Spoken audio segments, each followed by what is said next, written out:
Здравейте, добър вечер. 6 април 2025. Няма да започвам с познатото начало с видеото, тъй като днес ще бъдем доста кратки и ще говорим по темата пенсии и още нещо, както написах. Извинявам се за закъснението.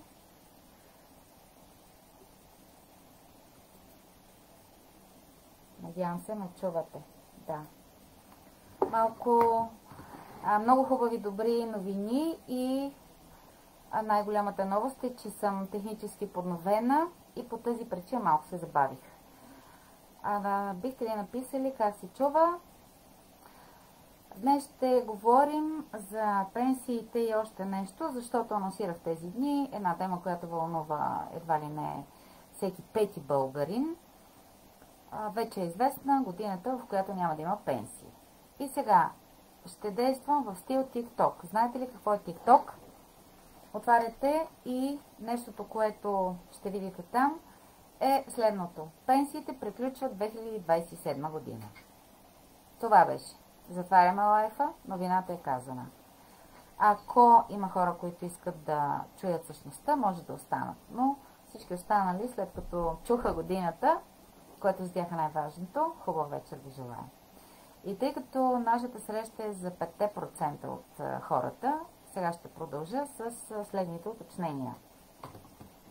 Когато чуем каквато и да е новина, първо трябва да започнем своето проучване, поне на 3 места да поручим, така ли е, и най-накрая да формираме своето мнение. Тази новина, че пенсиите приключват 2027 година, е от изкуствен интелект. Може би много хора вече са попаднали на нея и кое е интересно да се знае. Първият въпрос, който аз си задавам е колко меродавно е това знание. В наши дни изкуственият интелект все още не се е развил до такава степен, че да можем да му се доверим изцяло. Защото той работи с налична информация и я обобщава, сортирайки, проверявайки всички възможни източници. Аз лично не вярвам на тази новина, но виждаме, че светът, в който живеем, е динамичен, вече няма нищо сигурно. Това е най-важното. По-скоро хората, които се вълнуват от пенсиите, и няма представа колко хора ще слушат и ще дойдат и ще попитат, са тези, които имат мъничък проблем. Имат проблем, че животът им се върти около темата пенсии. Знаете, коментирали сме 95% извадка, с какво се характеризира. Нека да повторим бързо. Те гледат новини, те гледат някой да ги оправи, те гледат да доживеят до пенсия и така нататък. Големият въпрос, който трябва да си задаваме в наши дни е не дали ще имаме пенсия, колко ще е тя и кога ще я спрат, а какво можем да направим сега, за да забравим да мислим за пенсия.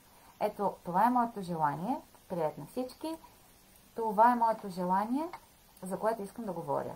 И ако ме попитате, мога ли да бъда полезна, да, мога. Това е краткият отговор. Въпросът е вие дали искате да си помогнете, да си издърпате за врата като барон Мюнхаузен и така нататък. Написах, че е хубаво да се чуем, защото според мен нещата са по-неприятни от това, което имах като информация. Визирам следното. Никой действително не може да прогнозира със сигурност в дългосрочен план какво се случва, по простата причина, че в този свят ние живеем в социум, той се управлява от така наречените политици, които за съжаление не са управници и не са държавници. По-скоро те са управници, но не държавници. Те не мислят за нас. И нека да започнем с няколко изходни точки. Кое е най-важното? Първо, да осъзнаете, че за себе си мислите единствено вие, и второ, какво може да направите. А всичко друго, държава, икономика, политика, което така или иначе ни обгражда, е нещо, което ние трябва да възприемем, но да живеем така, че на нас да ни е добре. Проблемът на българската държава конкретно е, че дори да гледате и да четете, никой не казва какво ще направи за обикновения човек. Всичко се върти около безполезни неща. И тъй като никой не прави нищо за нас, големият въпрос е, дойде ли времето, осъзнахте ли, че от вас зависи какво предстои за напред. Бързи отговори, щяло да има пандемия, не, това няма да го има, ще има по-страшни неща. И ако с малки стъпчици започнете да правите неща, т.е. да предприемате действия, които няма да ви застрашават, вие ще продължите смело напред. Второто много важно нещо е дали имате страст и интерес към това, с което се занимавате, към това, с което си изкарвате препитанието, както си изкарвате хляба. Ако вие ходите на работа, но това е свързано с ред проблеми, няма да ви помогне. Значи въпросът е какво мога да направя, освен да работя. Ето в тази насока трябва да мислим. Разбира се, за да се случи всичко, на нас ни трябва две неща. Да имаме време и да сме здрави. Но това не са неща от само себе си, те не са даденост, не са аксиома. За да бъде здрав човек, е необходимо той да се научи как да бъде здрав. А за да се научи, трябва информация, която се чете, слуша, попива, анализира. Да си здрав не означава просто да не вдигаш температура. Да си здрав означава една единствена дума – превенция. Необходимо е да предприемем всички стъпки, за да не се стига до там, че да се лекуваме. Как си, какво правиш? О, да ти се оплача, болен съм. Неправилната дума е лекувам се. Ето оттам започваме.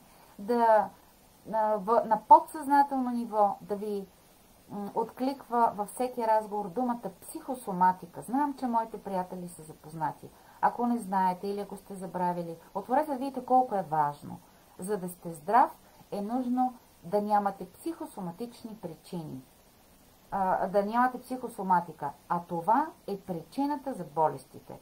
Всяка болест има причина. Така че знанието върви ръка за ръка с четенето. Специално от моя приятел Павлин Деков, интернет приятел, ви давам линк в коментара на това видео към една огромна база от знания. Знания как да сме здрави, как да сме успешни, как да сме здрави емоционално. Натискате, четете. Това нещо е в Телеграм, програмата, която препоръчвам. Има инструкции. Който не знае как се работи, който не знае какво е Телеграм, два варианта. Или полагате усилие и влизате в час и знанието до вас е достъпно, или оставате къде? Зад борда. Днес ще говорим зад борда за още други опции, които са налични, ще стават все по-сложни и много хора ще остават зад борда. Така че Павлин Деков ни кани към една огромна база данни с много книги. Сваляте си книгата, четете. Детайли има в тази група. Тя е абсолютно безплатна. Ако желаете, може да направите дарения, просто за да може технически да се поддържа тази програма. Павлин Деков е милионер, това е тайна, но ви я казах. Моля ви се, не предавайте, той няма нужда от пари, но за идеята и за да има равновесие взел дал, който желая може да направи дарение. Това е. Така че за да сме здрави, ние трябва да знаем как да сме здрави. И тук пътищата на слушащите се разделят, защото половината, знаете ли, имаме един краъгълен камък, т.е. имаме един кръстопът, от който има два пътя и в зависимост от това, кое откликва от вас, има смисъл да продължите да ме слушате. Защото аз ще ви разкажа за нещото, което работи за мен, което съм припознала. А то е следното. Ако 95% от хората казват, един път се живее, яш, весели се, няма какво да го мислиш, тук благодаря много, че бяхме заедно, затваряте, излизате, има много други неща в социалните медии. Ако обаче вие сте избрали това, което аз, че живее не веднъж, а стотици пъти, че имаме душа, която е вечна и че има смисъл какво правим сега, когато сме се родили, тогава разговорът ще ви бъде интересен. Това не е налагане на мнение, просто това е моето. Разбирате ли? Приемам всички други мнения, но моето е, че ние живеем вечно, по една или друга причина не си спомняме предишните животи. Защо го казвам? Защо има връзка? Защото психосоматиката, причините за болестите, са свързани с пътя на душата. Когато един човек, било то бебе или млад човек, си отиде, повечето от нас казват, как може Господ да допуска това? Когато сте избрали варианта, че най-важното е нашата душа, ще достигнете до съответните отговори.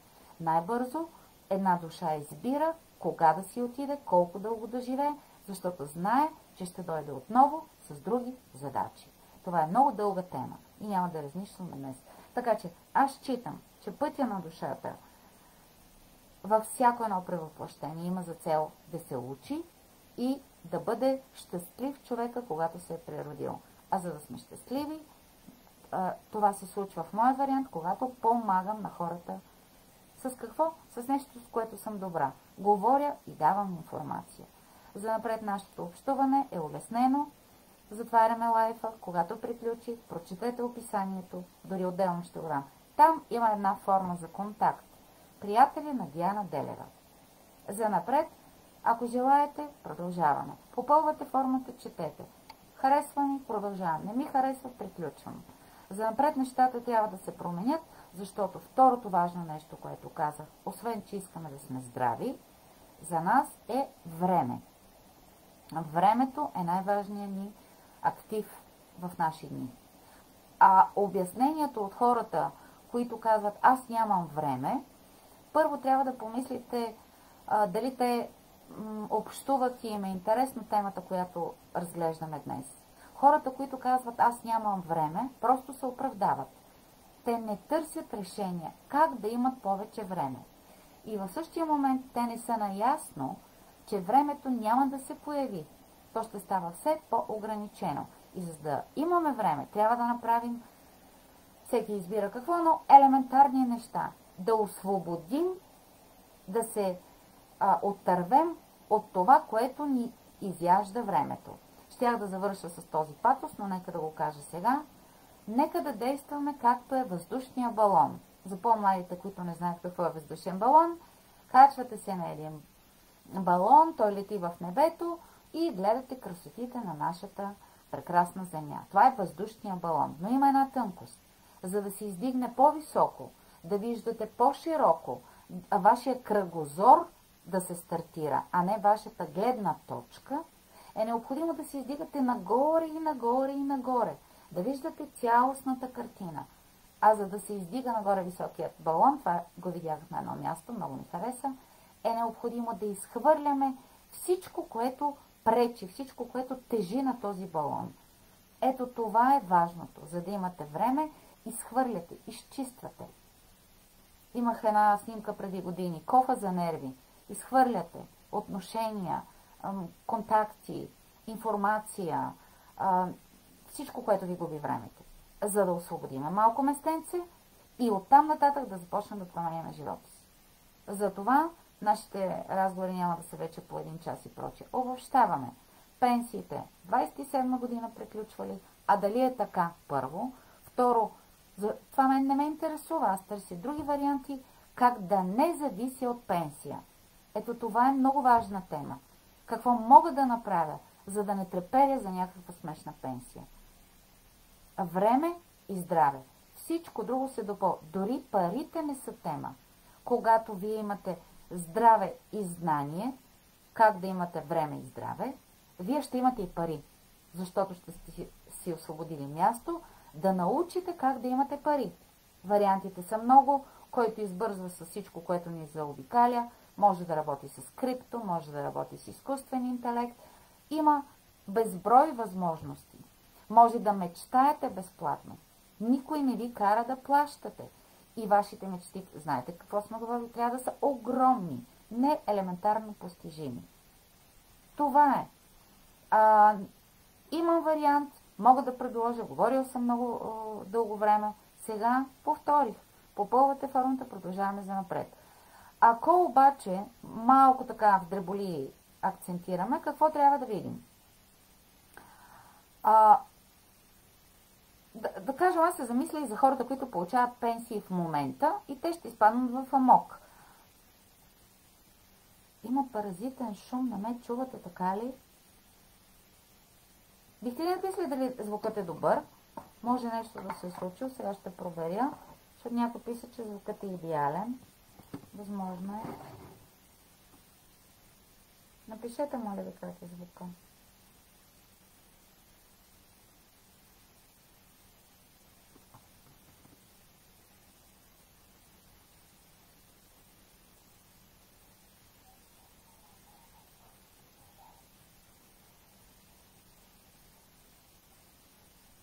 шумене. Нямам представа какво е станало. Звукът е окей, нещо шуми. Какво шуми? Чува се идеално. Извинявайте. Нещо шуми. Все едно вали.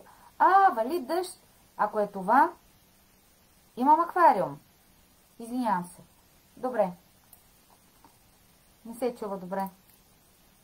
Чува се идеално. Просто българска работа. Нещо шуми. Шуми аквариума. Ако това шуми, окей. Мене чувате ли ме като говоря?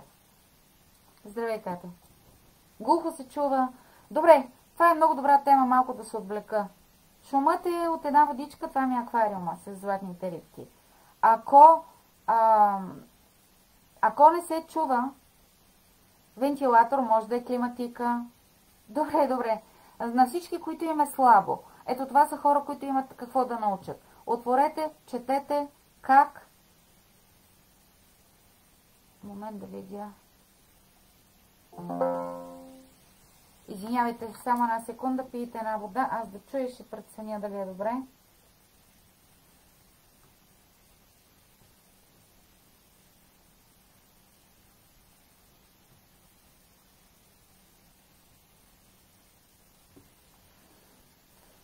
Повтаря, може нещо временно да е станало. Само да се чуе тук от телефона. Да приемем, че се чува. Ще го оптимизираме по-нататък. За тези, които не чуват, потърсете как да си изчистите телефона.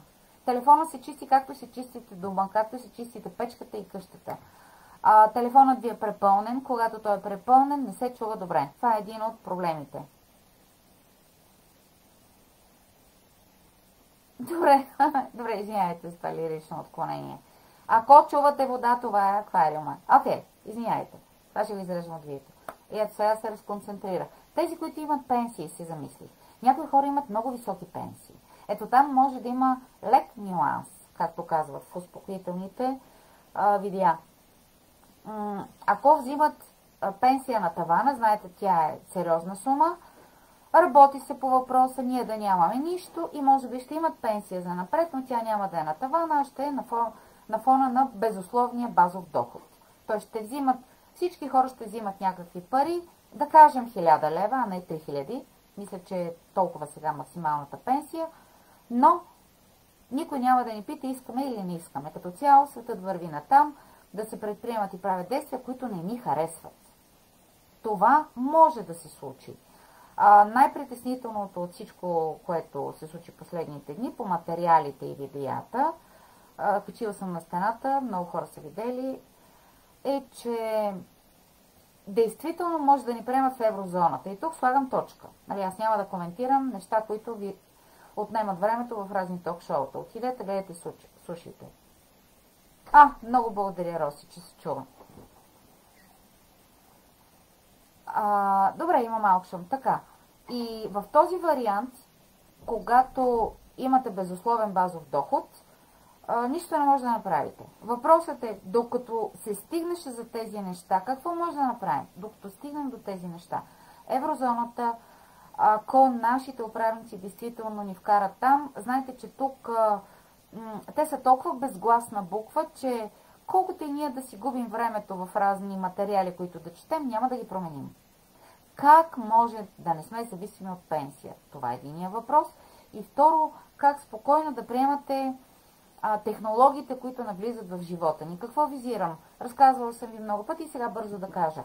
Все по-често, където и да се обърнете за комуникация, ще се натъквате по телефон на роботи, на ботове. И това струва скъпо, защото ви отнемат време. Не може да контактувате с жив човек. Там се работи с едни готови отговори. И не се ядосвайте. Просто бъдете спокойни, докато достигнете целта си. В чужбина е много страшно.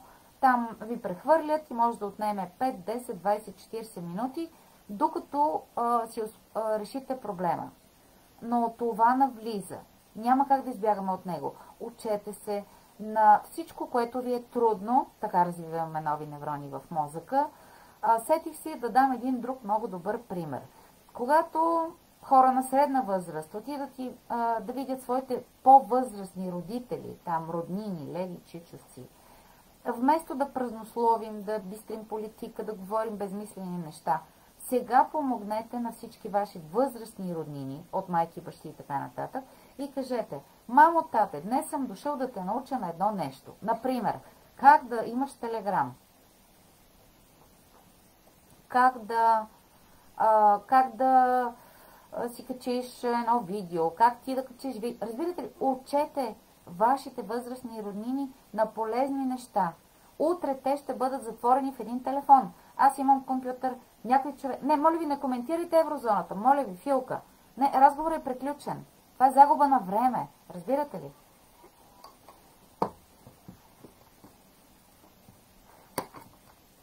Само секунда.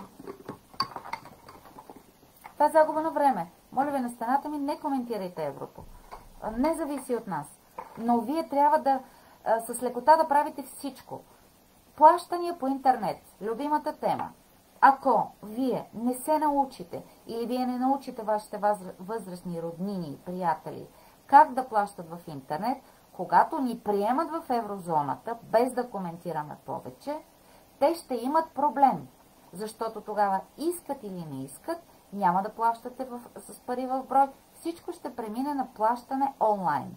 Използвайте този отрязък от време да обучите своите приятели и роднини. Защото ако не го направите сега, след това ще ви звънят постоянно: сине, дъще, помагай там, внуче. Това е нещо, което може да направите в момента. На къде вървят нещата за 25-та година? Две важни неща съм чула, бих искала да ви предам. Ще има нечувани, невиждани жеги, т.е. работете по тема напояване, вода и така нататък, и огромни наводнения. Визирам Европа. Нали, в момента повечето хора са от Европа, въпреки че имам приятели в Щатите и навсякъде. Второ, този съвет, какво е решението? Къща на село с градина, отглеждайте си сами по 2 зеленчуци. Да, общо взета е идея. Но хора, откъде сме сигурни, че няма да приложат новите технологии, каквото и да е готово за озряване? Нещо да пръснат, няма реколта. Нещо там за водата се очаква отравяне. Няма вода, добитъка не може да го нахраните, не може да го напоите и така нататък. Решението земя на село, градина не е най-правилното и единственото. Това е половинчато решение до един момент. Решението е да сте независими, да имате допълнителни или основни сериозни доходи и да търсите вариант как това ще има смисъл за напред. Тоест, ако вие в момента имате една сергия на пазар и продавате домати и краставици, това не е дългосрочна сигурност, че ще имате доходи. Всичко може да се случи. Защото от утре, за да излезете с сергията с домати и краставици, трябва да отговаряте на куп условия, не ги покривате, няма да излезеш с сергия. Бизнесът ви приключва. Ако вие търгувате по old fashion, нали, стария модел, отивате, взимате нещо за 5 лева, за да го продадете за 10 и да изкарате 5 лева, вие сте зад борда. Това е нещо старо. Необходимо е да търсите варианти, през които получавате пари и не работите. Това е вариантът, който вече дойде време да се учим и да имаме резултати. Ако вие само ходите на работа, в момента това е нормално. Освободете си време, за да имате някакви допълнителни доходи от нещо друго. Дали в момента ще плетете, ще качвате в социалните медии, някой ще го купи. Добър старт, добро начало. Основното е Уорън Бъфет, Кийосаки, четете ги.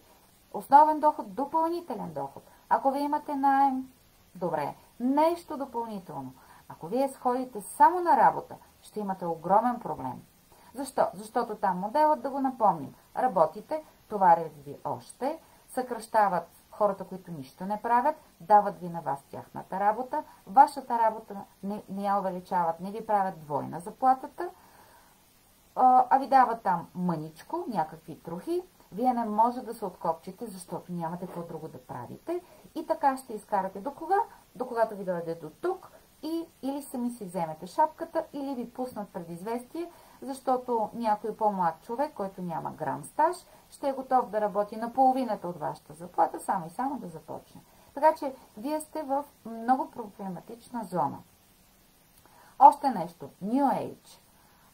New Age какво е? Идват силите на светлината, там, Възкресението, какво беше? Медитирайте, мечтайте. Това е old fashion. Това е вариант за отвличане на нашето време и енергия.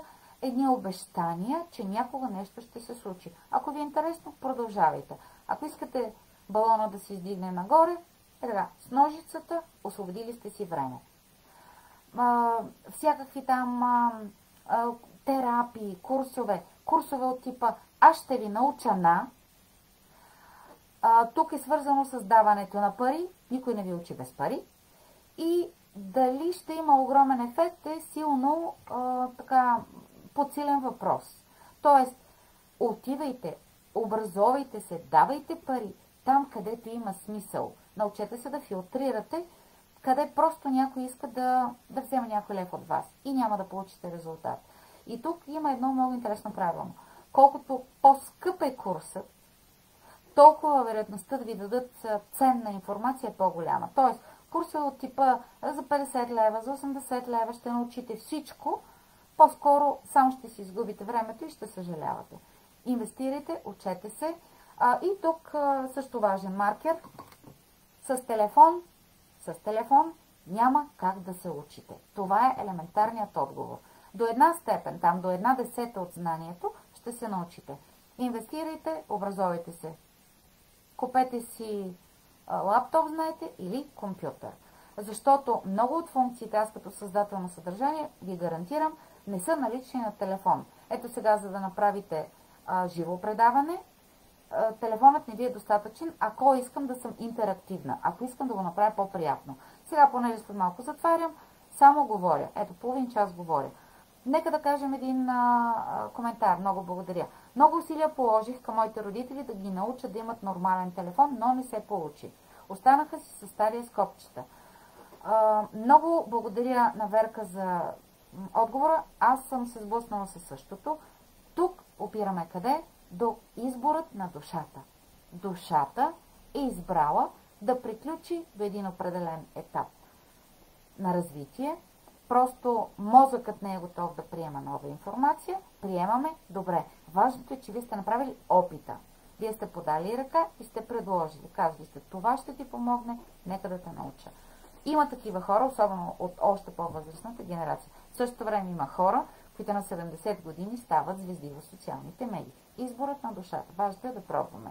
Няма смисъл да коментирам за децата, че всички деца, които от 6-месечна възраст са с телефони и таблети,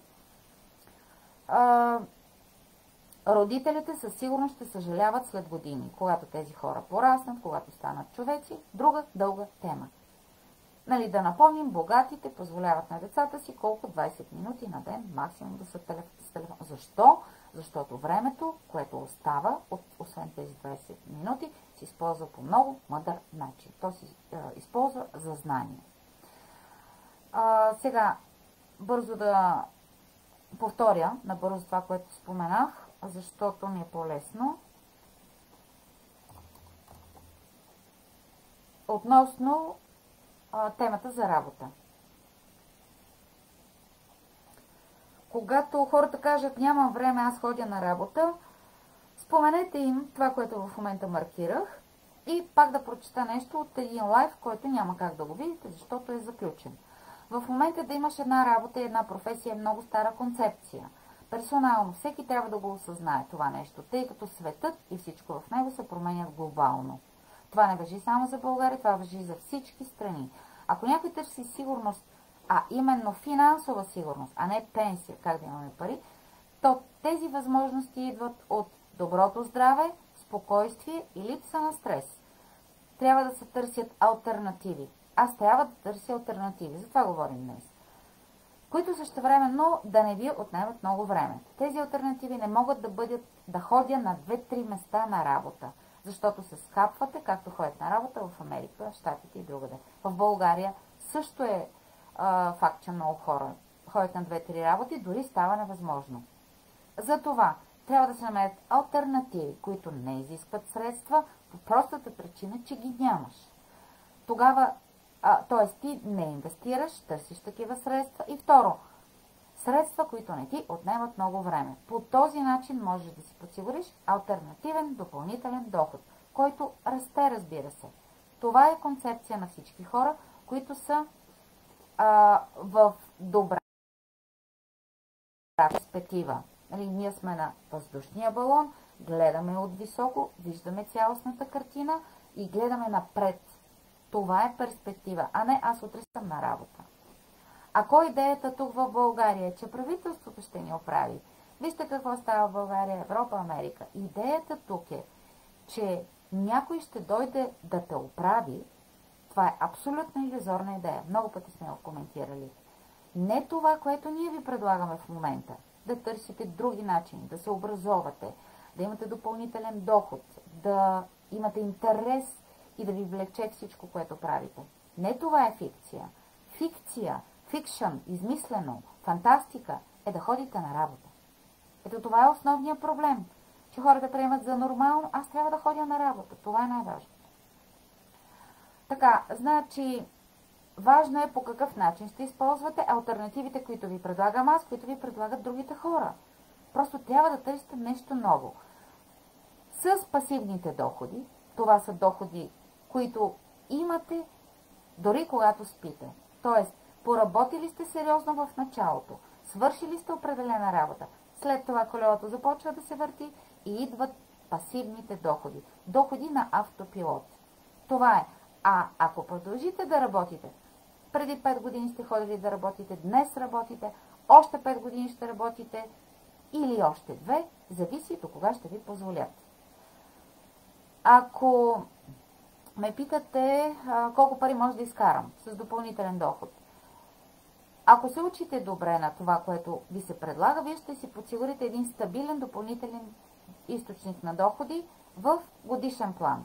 Ако взимате от заплата или колко си, на година ще взимате още половината от този допълнителен доход. Казах, крипто, наеми, нещо създавате. Ще имате допълнителен доход. Ако обаче използвате много добре това, на което ние ще ви предложим да ви обучим, след няколко години, 2-3, вие просто може да забравите понятието, че трябва да ходите на работа. Това предлагаме при нас. Ето това са ключовите неща.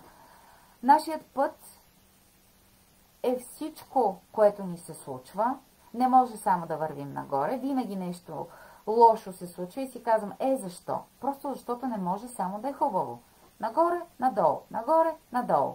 Но постепенно се издигаме и трупаме опит.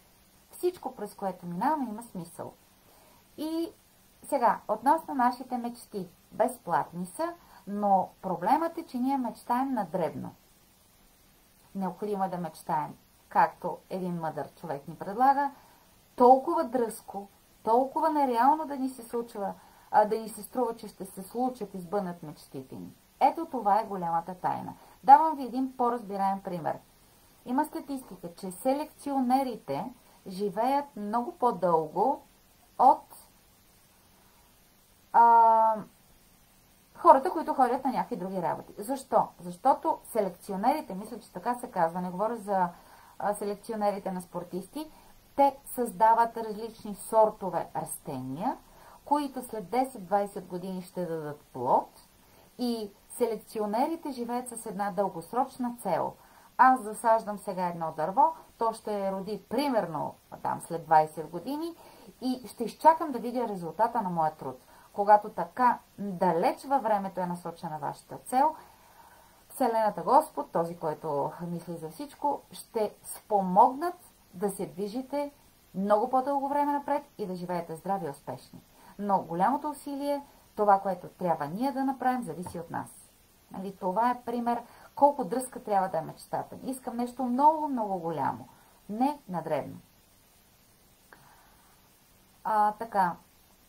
Още нещо да помисля на какво искам да акцентирам.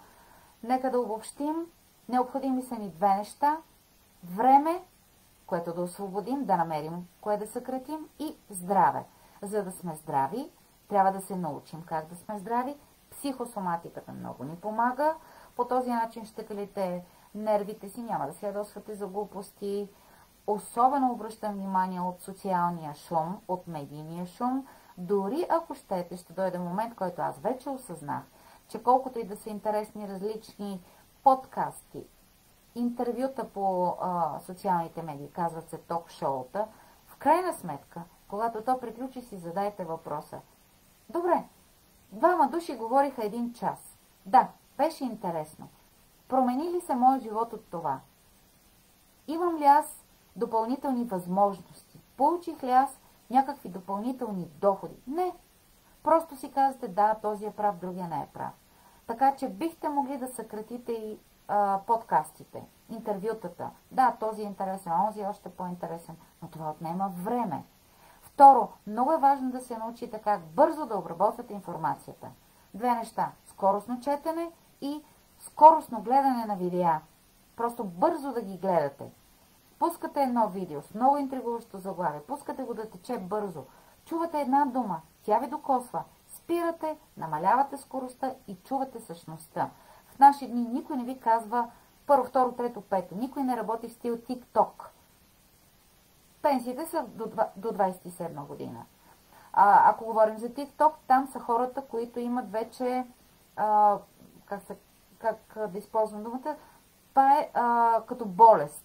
Хората, които считат, че TikTok може да им даде цялата полезна информация, не е точно така. Защото се претъпяват нашите когнитивни, тази модерна дума, или аналитични способности да разсъждаваме, да правим преценка кое и как. В TikTok буквално ви дават огромен обем от информация, но по половин лъжичка. Там дори не е едно цяло изречение. Но въпреки това, съкръщавайте, оптимизирайте начина, по който обработвате информация. Няма да ни оправи държавата, това е важен маркер, ако желаете, губете си времето. Относно това, кой остава зад борда, всичко се автоматизира, цифровизира, липсата на жив контакт все повече ще тежи на много хора, така че бъдете спокойни, изслушвайте, не се възмущавайте, още повече имайте предвид, че когато отсреща попаднете на жив човек по телефона, това не са случайни служители. Те са избрани да са спокойни, да са непоколебими, каквото и да им кажете, ще чуете отговора. Господина, госпожо, не зависи от мен, аз ви давам информация, това, което ми е написано.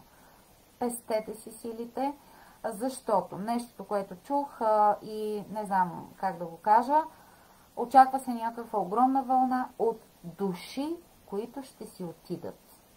Тоест, изборът на душата е сега, тази година, да си отидат огромно количество души. Затова за мен идва много бързо отговорът, когато чувам, че млади хора дори, не визирам млади на 65, защото те също са млади, когато млади хора под 30, под 60 си отиват. Имайте предвид, това е изборът на душата. Те знаят, че не са готови да продължат напред, защото идват огромни предизвикателства и избират да си отидат.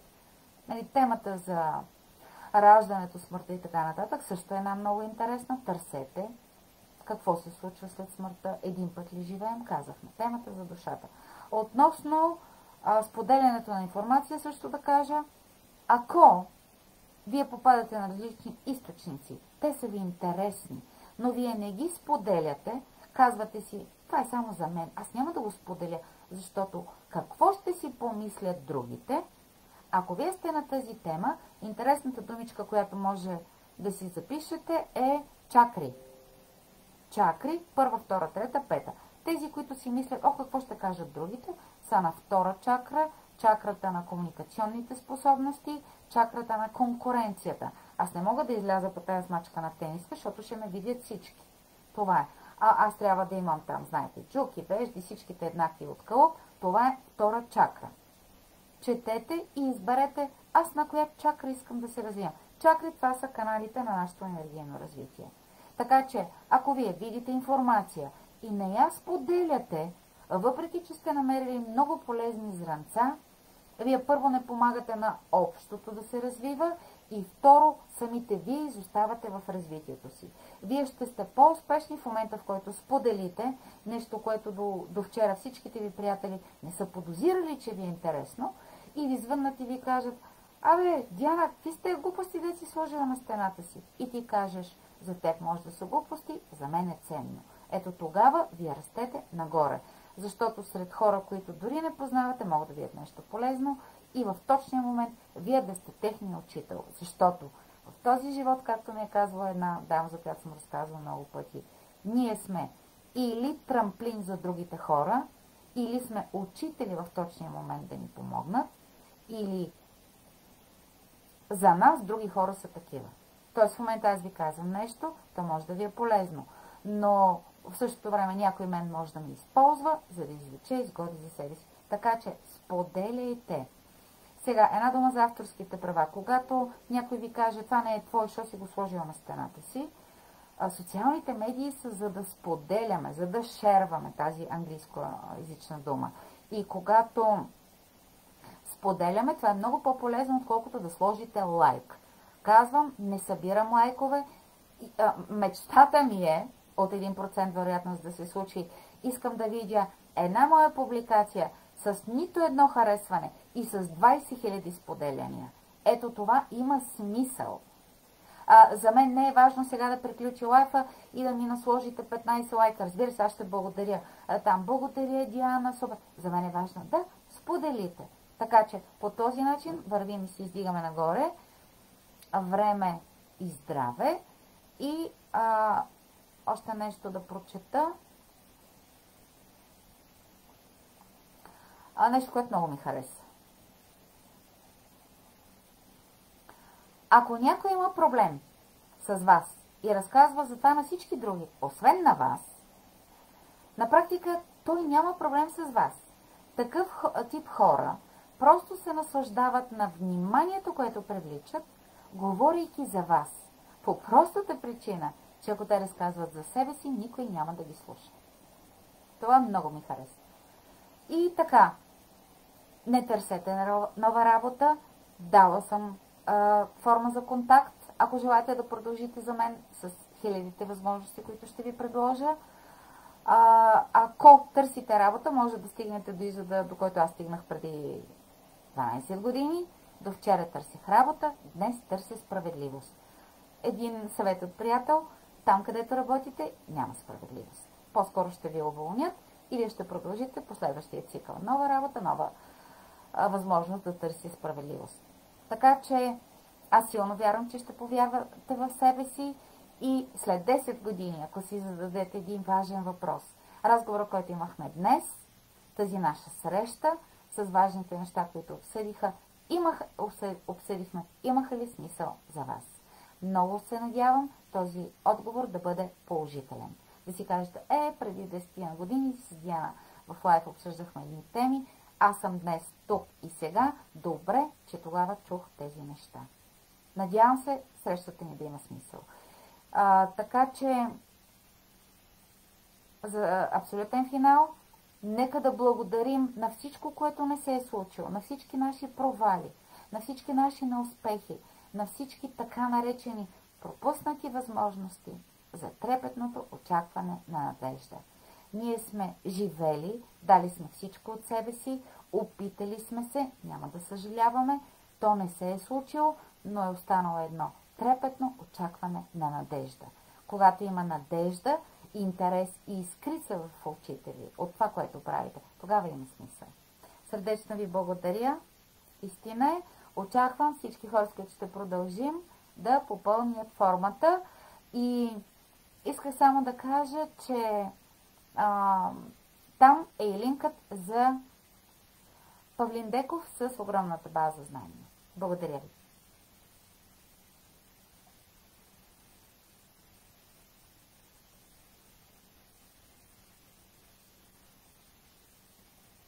Много благодаря.